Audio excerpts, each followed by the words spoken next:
Jay Crawford, Adam the Bull, Garrett Bush, Dustin Fox, Jason Lloyd, Tyvis Powell, plus, ba-da-da-da-da, you're loving him, Mikey McNuggets. And so many big names, it would take me hours to say all of their names. The ultimate Cleveland sports show starts now. Booyah! Welcome on into the ultimate Cleveland sports show. No, you are not missing it. I'm G. Bush, and I'm in charge today. We're going to talk about DTR. What to expect out of his second start, and can we get anything besides what we did week one? Tyvis. I'm Tyvis Powell. And listen, Miami's offense is fast, but I'm going to tell you how you slow down a fast offense today. Dustin. What's happening, everybody? Dustin Fox here. Happy holidays. Hope everyone had a Merry Christmas. The Cavs are 26-4. Can they get better? We'll find out. I'm Mikey McNuggets, and as we do every Friday, we're going to tell you who wins the game, how it happens with some pre-written headlines, so you don't even have to watch the game on Sunday. We'll fill you in on what's going to happen beforehand. But, gee, we start with DTR. Not a great first start last week for the Browns' second-year quarterback. In his second start, can we expect a big jump from DTR, or at this point, do we just kind of know exactly who he is? Listen, guys, we talked about it with Sean King on the other show, on the YouTube show, and he talked about it. From what I saw from DTR, especially if I'm Jerry Jeudy, I'm looking for where's Jameis Winston at? Because DTR, for me, did not look like a professional quarterback. He looked skittish. He was in and out of the pocket. He kind of looked like Deshaun Watson looked, but a younger version, how he looked all the rest of the first part of the season. To me, if you're Kevin Stefanski and your Cleveland Browns, what you need DTR to do is just settle down, stay in the pocket, throw from the pocket if it's clean, get rid of the ball out of his hands quickly. Hey, and get the ball to Jerome Ford, Tyvis, and let him see if he can bust one of those runs again and keep himself clean. Well, anytime you got a younger quarterback in there, the run game always is their best friend. So if Jerome Ford can find that type of success, that will ultimately calm DTR down. Now, how can he get better? Well, if I was listening to his press conference the other day, and he was talking about he had like a calf muscle strain or something like that. Mm-hmm. So it kind of messed him up. So hopefully that's a little bit better. But I think what you do is, one, you have to come up with a game plan outside of Jerry Jeudy. He's a young quarterback. All young quarterbacks is going to do the first thing is look at their number one wide receiver and get him the ball. Everybody knows that. The last week, Cincinnati knew that. Dolphins is going to know the same thing. We have to take Jerry Jeudy away. So where DTR can make that jump is you have to get better in your progressions. You have to know Jerry's probably not going to be there. It comes with pre-snap recognitions. How is this defense scheming up Jerry? And if Jerry's not going to be there, you got to be able to go 2-3 check down. It's got to be real quick. And I think that's where he struggled with. He was so enamored with trying to get Jerry the ball that when he got double teamed, it took too long for him to get from Jerry to next to check down. So if he wants to make a huge jump in this week, that's what he has to do. His progressions have to be so much faster because you're only getting 3 to 4 seconds on a good offensive line. I think that he should not pass the ball 34 times. That would work too. I think that they need to get this offense back to where it was when it was more consistent with the running attack. Frankly, kind of similar to what it was with Baker Mayfield. More tight ends, more running, and take a lot off the plate of the quarterback because the quarterback is not elite. He's a young player. You're trying to develop him and make him comfortable. The last thing you want to do is have him go 5-7-step drops and go through progressions with an offensive line that's banged up and not a bunch of talented receivers. I think you just have to play to your strengths, and right now we don't have a lot of those. And I thought I would never say this, but man, where's the Kevin Stefanski playbook? Right. I mean, that would suit him better. Yeah. I think you get to a point where you got a young quarterback out there. You need the young quarterback to be able to complete some passes and just move the chains. Sometimes we don't need shotgun, RPO stuff. Hey, what happened to the screen game? The Browns' screen game under Baker Mayfield in 2020 was definitely legit. I look forward to some of those passes and plays. Give me a tight end screen. Give me something that settles them down, moves the chains, and hopefully gets first downs to keep the offense on the field, the defense off the field. I think that you actually make a good point there. I think that what we've realized in this season is it's been too far left and right. So what I mean by that is at the beginning of this season, it was so far left to Kevin Stefanski's play calling. It looked like Kevin's offense and everything. Ken Dorsey gets it for the first 1, maybe 2 games. There's a little bit right there in between. You can see Kevin's, but you can see Ken's. And by the time Jameis got to his second and third game, it was all the way Ken. They got to find a way to tailor that thing from Ken's offense to get it back to the middle, because I think both of them have good play calling skills. I think with Ken, he does a great job of getting these receivers the ball, getting them in space, airing it out, making them make plays. I think with Kevin, it's more run game, more play action to get the whole team involved together.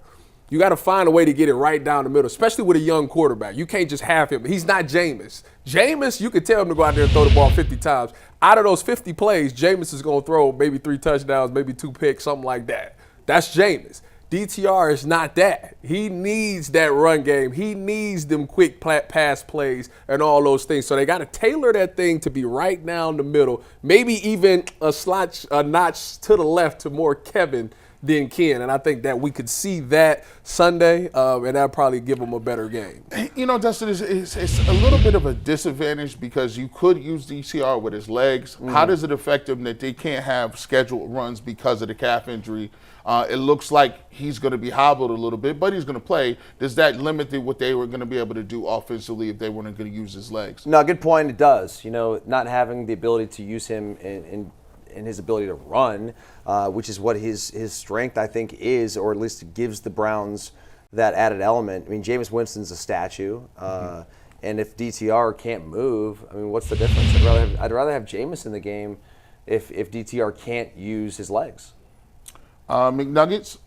So one interesting subplot in the game this weekend is we may be looking at the fastest offense in football against the slowest defense in football. The Dolphins, on their active current 53-man roster, have 6 guys that ran a sub 4.4 40-yard dash at the NFL Combine. On the Browns roster, they have 1. That's Tyvis' guy, Denzel Ward. So with 2 former DBs out on the show today, we figured I had to ask, if you're at a serious speed disadvantage in the secondary, how can you slow down from the Browns' standpoint the 4-3 burners in Tyreek Hill, Jalen Waddle, Devon Achane, and all the other guys Miami can throw at you on offense? You play deep as the deepest, wide as the widest. It sounds very simple and very basic, but when you've got players that can take the top off of defense, you allow the underneath stuff to be completed, you know, and you don't. I think you avoid man coverage at all costs unless you have some help. I mean, may play a little 2-man if you have to on certain situations where you want to take away some of those crossing patterns. But I think overall, it's a tough spot to be in. I mean, the reason they're so good is because of their speed. They got a quarterback who can sling it, and those dudes on the outside are ballers, man. And they got a talented running back too. So it's going to be a challenge for the Browns. And what's a bigger challenge is, like, I know our offense is not playing against their offense, but their offense is going to get points. Yeah. And the problem is our offense is not going to be able to win a shootout. I think that you are absolutely right, the way that you play. Even when I played corner, no matter if the dude was faster than me or not, I always preferred to press because I just like having my hands on receivers. Like, that was just me. But if the whole team, if speed is a problem for the entire defense, then you do have to make them inch their way down the field. You can't give up the explosive because it's very hard. It's to frustrate them. It is. It's very frustrating. A lot of people don't realize for quarterbacks, they want to throw that ball deep and get that deep pass off. Oh, yeah. Like, that's it. They get so anxious that you can kind of bait them into doing it. Like, to sit there and throw drag routes and digs and slants all game, like, that's boring. Like, quarterbacks get tired of that. Receivers probably get tired of that. So at some point, if you continue to play deeper than the deepest, wider than the wider, which 2002 national champions, that's exactly how y'all play. But don't break, baby. Yeah, that's what I'm saying. So I would imagine that would be the game plan that they were doing. The only person is Denzel, who's probably like, listen, I press and I do whatever I want, even though we know Denzel is better in press. I think Martin's better in press, but we always worry about the speed down the field. But if he gets hands on him, because listen, I played with Richard. Sherm was not the fastest guy in the world, but Sherm really never got beat deep. This is the thing. This is what you got to realize. If you slow, then you got to know that they're going to attack you on the outside. So this is how you play the press man. You press and bail. That's what you do. You bail out. So you show press, and on the snap, you just bail. Why do you do these things? Well, one, it keeps you tighter, because what's going to happen is if you bail on the snap, that quarterback's going to look out there, and he's going to see, oh, he's on top. So he's going to probably be like, all right, the fade route is not there. So it's either going to turn into back shoulder or it's going to turn into a stop route. But if you bail and you tight, it's a tight bail. See, if you play off, you 7 yards off the ball, so it's a big cushion. If you bail on the snap, you on top of the route, but you tighter in coverage. So if he stops, you still can make a play on the ball. That's why I prefer to press at all costs. You see what this man just did. He gave a dissertation on press coverage. He all on TV talk about what had happened was, and if you get up in the man's face and you drive the Giant Eagle and you come back and the grocery store is closed, that's how you play press. He's talking to you, Martin Emerson. He's talking to you specifically. You might want you might want to play linebacker safety zone back in the front row. If you let Waddle and Tyreek Hill and A-Chain and all of these track dudes get behind you, that is not what you do for. Look, Greg Newsome, you're known for not getting picks. Martin Emerson, you're not known for your speed. You might want to just back up. Start at 15 yards and work your way back. You ain't going to make plays if you get scared, G. He's not making no plays on that. That's not happening regardless, Dustin. They go try him. He plays the ball well. I mean, this kid led the SEC. That's what I liked about him coming out. He led the SEC in PBUs, so he got great ball skills. Mm-hmm. Therefore, if the ball is thrown his way, he has to be in position. That's where he's struggling at. If he's in position, he will make the play. Listen, just saying. This is what they do when they used to have the shift in baseball. Go over there. Gee, listen, at this point, you 3-4. You got to learn something about yourself. Like this, you got to test it out. You got to figure out, like, I need to have a plan in the offseason. Take these 2 games to figure out what it is that you need to work on in the offseason. And if speed is the thing that concerns you the most, at some point, you got to trust your technique. Go out there, put your technique on there, and then if it doesn't work, now you know in this offseason, you got to tweak your technique. We don't believe that. That's what it is. Well, it's a great unintentional segue to our final topic of the A block today, Tyvis, which is at 3-13 or 3-12, excuse me. Is there anything else to learn about this Browns team in a essentially meaningless matchup against Miami? Yeah, you look at some of the younger guys. I'm sure their reps are going to start to pick up. We've seen the Isaiah McGuire's, the Mike Hall has taken the next step. What's the one D tackle? Briggs is his name? I think he made Juwan Briggs, made a play in the last game. So you start to see some of these younger guys. I tell you what, the linebacker position is still something because I think Jordan Hicks, he's a 1-year deal. JOK, we don't know what he's going to be next year. So that's a position that we need answers for. We got Cam Mitchell out there at the nickel position. You know, everybody was all this offseason, trade G-New, see what you can get for G-New. Well, I tell you what, Cam Mitchell, you finally got an opportunity to go out there and be a starter for these next couple of games. You go out there and play a solid thing. You make it easier to transition from a G-New. But if you don't make no plays. Now it's looking at it like maybe we do need to pay G-New. So I think those are things that you can look at. Also, for Go Bucks, Ronnie Hickman, Juan Thornhill. I don't know if he's going to be here next year or not. Not looking pretty great. So, Ronnie Hickman, this is an opportunity for you to go out there. I see you getting your reps. Make it meaningful. Show that you can play the post. This will be a big game for you because they run a lot of over routes and a lot of deeper developing routes. So you have to be in the post because if you're not in the post and you get nosy, it will be 6. And if they are going to play these zones and these over routes get behind these linebackers, guess who got to get it down? You. So you got to open field tackles. Got to be great. So we will know a lot of things just from this game. Dustin, who are you looking at? Well, we're going to find out who wants to be here. We're going to find out who the leaders are in the football team and who loves the game because these are 2 games left that the Browns are eliminated from postseason contention. You're playing a lot of the backups. You've got some of the veterans on the team talking about what's the plan going forward. Mm-hmm. What is this team going to be? They know there's going to be maybe some changes in the offseason. We're going to find out about those players, the culture in the locker room, and the coaches. And we're going to find out how these coaches handle these final couple of games because I think Kevin Stefanski probably back next year. But if things really get sideways here in the final 2 games, we've seen it happen before in Cleveland where Jimmy Haslam will make a decision based off of, maybe what had just recently happened. Yeah, guys, I think I'm looking at Kevin Stefanski. I'm looking at overall, how does he go about motivating these guys? Do they have enough, stuff inside? Do they have enough soul? Do they have enough want to go out here and put some good stuff on film? The Dolphins are a team that is holding on by a little thread. They are still alive in the playoff hunt. But let me just tell you this. If they don't come to play, the Dolphins got enough speed and power offensively to embarrass them. You can have wide open throws. You can get guys running for big plays. And that is not what you want. You want to see the Cleveland Browns in this season well. And specifically, I'm looking at Isaiah McGuire. I'm looking at a Mike Hall Jr. I want to see if those guys, because look, the positions of need, we're looking at offensive tackle, you look at defensive ends, you need more linebackers, corners, receivers. I want to see if some of these dudes, like Isaiah McGuire, they want to take a position. There's positions up for granted. Don't take them for granted. There's positions that can be earned, and I will tell you this, they could be earned in the last 2 weeks. McNuggets?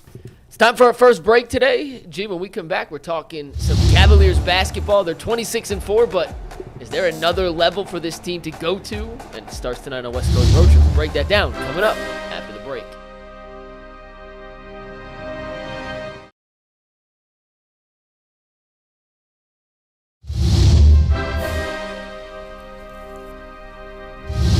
Welcome back to the Ultimate Cleveland Sports Show. Cavaliers, 26-4, best basketball record in the NBA. They start a West Coast swing coming up here tonight against the Denver Nuggets. The question to you guys, can the Cavs play much better than they already are? Man, it's hard to do because everybody's playing really well right now. That it's like you be really nitpicking at certain players to try to figure out what it is that they can be better. Like we needed to see Evan take that step to be more aggressive. The dude's coming down dunking on people with the opposite hand. So there you go. You've seen Donovan Mitchell kind of take a step back and let everybody else eat. But if he need to get aggressive, he can still get you to 27. Darius has looked much more consistent this year, more confident. You could definitely tell the joy is back. The bench is doing phenomenal, with Karras, Jerome, Niang. Like, I don't know. The only person that's missing to me is Strus. Like, that's the only guy. If Strus comes in, because I think he's only played 1, maybe 2 games since he's been back. If Strus goes back to Miami Heat, Strus, where he's coming off the screen, catching it, popping it, hitting trays, and he gets you 4 or 5 threes, get you 12 to 15 points a night, then it's done. It's done to me. That, to me, is the one, that's the level right there, Max Strus. Yeah, I don't know how much better we can ask them to play. They're 26-4. They're the best in like every metric in the league. They're covering the spread. So for everyone out there wagering on the Cavaliers, they're making money. So like everyone should be happy. This team has played flawless basketball for the most part. They've got a really tough road stretch coming up here over the next week, which I think will be very telling for this organization as to how legit they are. But could they get better? Yeah, I guess a little bit. But they're 26-4. This is the NBA. Like, it's really tough to win every game. What are we doing? Listen, they saved me this year. They saved all of us. Thank you, Cleveland Cavaliers, because you saved the whole Cleveland fan base. The Browns have been terrible all year. The Cleveland Cavaliers are playing the best basketball, bar none, in the NBA.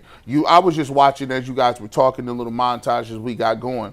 And just watch the body language. Watch how people are in the right places. Everyone knows where they're getting their shots at. People are congratulating people. The synergy is there. Just the way that they're playing. Joyful basketball is something to behold, right? When we watched the Golden State Warriors back in the day, we used to hate Steph Curry. We used to hate Klay Thompson and Draymond Green. But the one thing you couldn't hate is the way they moved that basketball. Oh, yeah. Because the ball had energy, and you just felt every time they were going to find the right person wide open, and it was going in. And when you have that type of energy level, it's very easy to play for a team like that. And we watched even when we had great teams here with Kyrie and LeBron in 2016, That was ISO ball. That was your turn, my turn, and it was exhilarating to watch. But even more fun to watch is the Cavs, because we don't have to hear about, hey, basketball ratings are down because they do this, that, and the third. Well, it ain't down in Cleveland. I'm watching every Cavs game. We moving, and McNuggets. I'm gonna tell you what. Right now, they got the 4-game swing coming up. You got a back-to-back with Golden State and the Lakers. They got some star power that they about to go against. And if they can come out this road trip 3-1, Tyvis, whoo.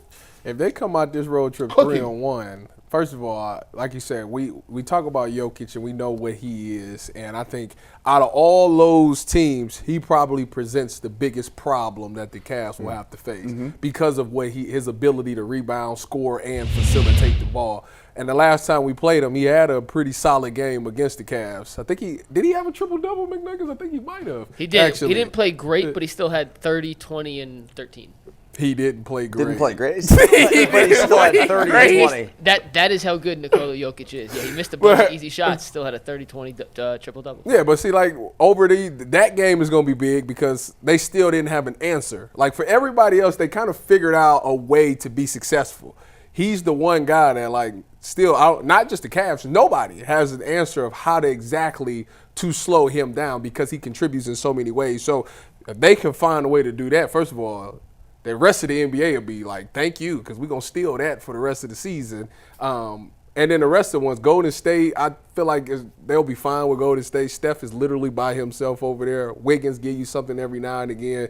LeBron, depending on if they're coming off a back-to-back or not, I feel like he'll have more energy, but I don't know what AD's going to do over there. So I like that. And then Luka's out for Dallas right now. So I like the chances. The Denver one is the one that scares me the most. What game are you looking forward to the most? 30 seconds. I agree with Tyvis, the Denver game, because of Jokic. I think Jokic is the best player in the league. I think there's a chance if the Cavaliers got by Boston in the playoffs going to the finals, there's a chance they could end up facing the Denver Nuggets. We've already taken care of the Lakers. I mean, the Mavs, they're good. I get that. Warriors, I think the Warriors are has-beens. It's done. I'm gonna go with the Lakers. I'm excited to watch the Lakers. It's LeBron. I'm a sucker for it. I know they struggle, but I want to see LeBron AD against the core four. He's gonna turn up that game. It is worth mentioning too that when Golden State and the Lakers came to Cleveland, they got ran out the house. Both games were blowouts. I'm sure both those teams are looking to get some revenge from what happened earlier in the season. But it's time for our last break of the show. When we come back, it is pre-written headlines, one of our favorite segments of the week. We'll tell you who wins and why coming up in 2 minutes.